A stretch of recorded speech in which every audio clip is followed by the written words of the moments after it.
Anthem 42, Thy Name, Almighty Lord.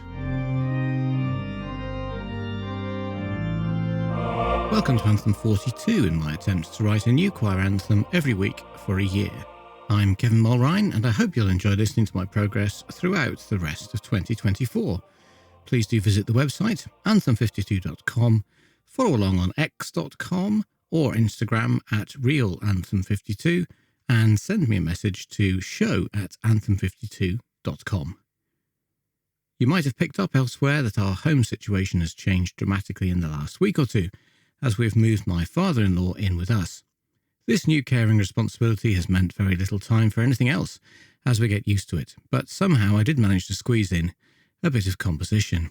Probably due to the situation, I found writing music a bit of a slog this week, but I did get there in the end. Isaac Watts came to my rescue once again with some words. I chose a short 2-verse hymn that wouldn't tax my brain too much. Not that it really matters how long the text is, to be fair. And this was the turn of the unaccompanied choir anthem. Here are the words I chose. Thy name, Almighty Lord, shall sound through distant lands. Great is thy grace, and sure thy word. Thy truth forever stands. Far be thine honour spread, and long thy praise endure, till morning light and evening shade shall be exchanged no more. I wanted to continue my journey into unusual and memorable harmony, but it wasn't flowing, most likely because of that difficult home situation. I ended the day several times unhappy with the direction of the anthem.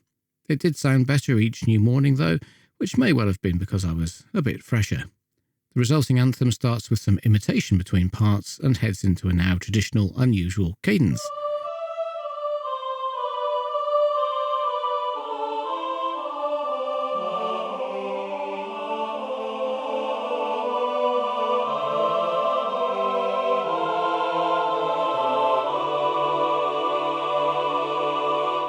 At one point I was displeased how ordinary it was all beginning to sound, so I threw in some ascending quavers and a key change.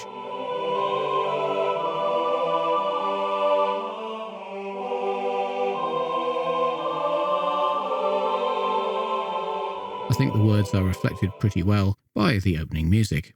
Listening back as I was working on the anthem, I decided it really needed some more contrast, so I added a 3/4 section with lots of fast-moving quavers and additional layers. I'm pleased with how that part turned out, adding a bit of interest to an otherwise fairly predictable tonality and movement.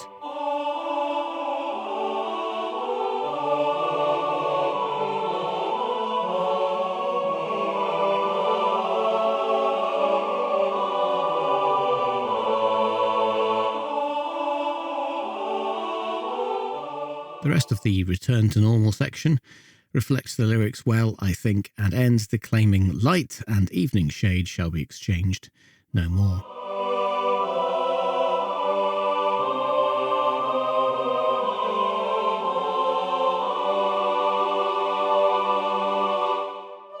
As quite often, the ending returns to the opening material and extends it to provide a definitive ending, slowing and building to a climax.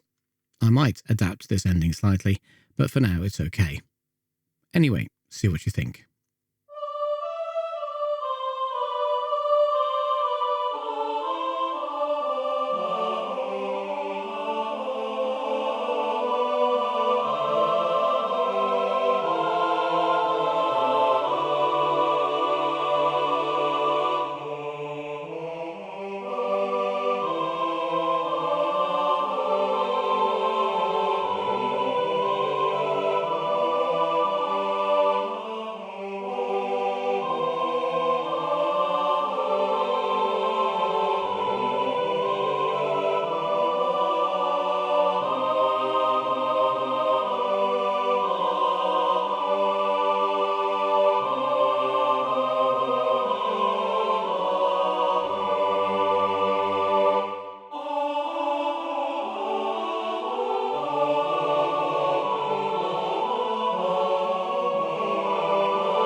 Well, what do you think? Let me know on x.com or Instagram at realanthem52, as a comment on the show notes for this week, or via email show@anthem52.com. I hope you'll join me next week for a new episode and a new anthem. Only 10 to go, but until then the question remains, will I make it to Anthem 52?